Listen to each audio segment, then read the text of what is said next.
Now, we can either go down the same old dead-end path or finally do right by our kids. So what are we waiting for? Repower America. It's time to get real.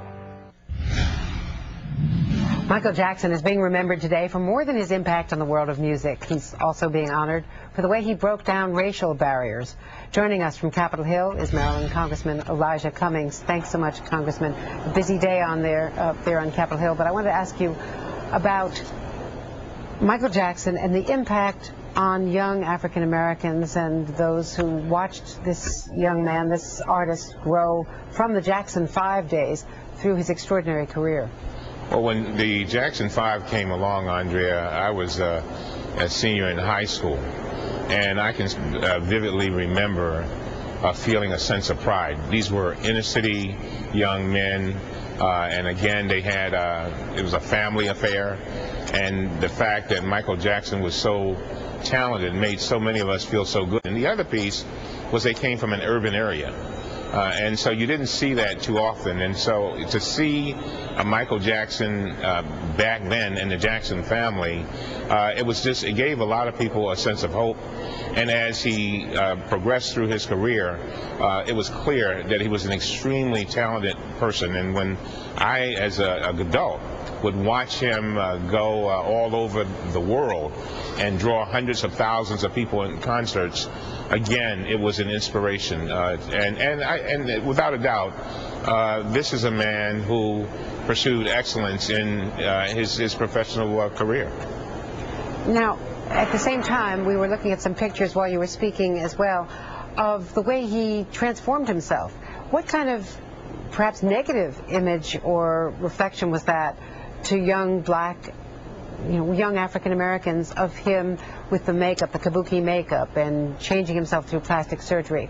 Was that difficult for people to understand? I think it was difficult for people to understand, and I think a lot of people, if they said that it wasn't, I don't think they'd be honest.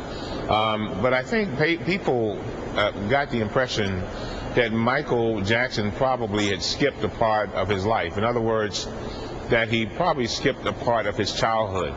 And I think people kind of said, well, he's going to be a little different.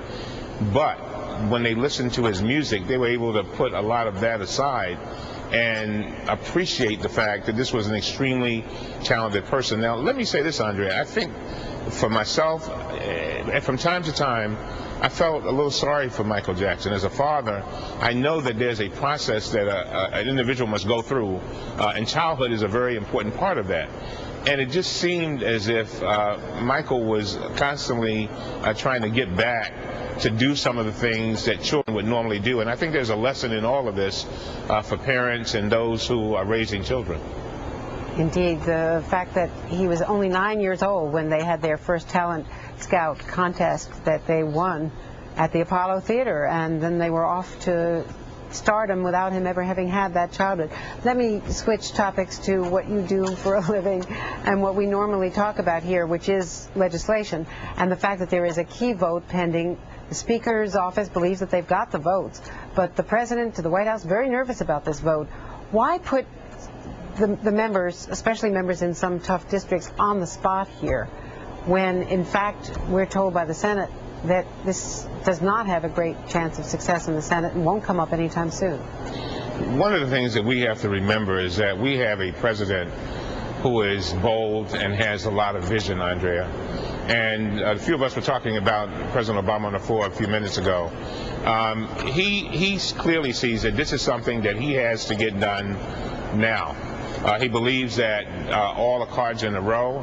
He has more or less a pro-environment, a pro-Senate and a pro-House with regard to the environment. And this is the moment. This is his moment. And I just believe that I have absolutely no doubt that we're going to be able to achieve this. I know that Whip Clyburn and all of his junior whips are whipping this real hard. I watched the Speaker. She's doing a good job on it. And I think basically they're trying to work with this president to get it done. I think there's a feeling that if we don't get it done now, we may never get it done. And so it's a sense of urgency. The president campaigned on the urgency of now, and we are there. We are in the moment of urgency, and this is our moment. I think I think we'll vote on it.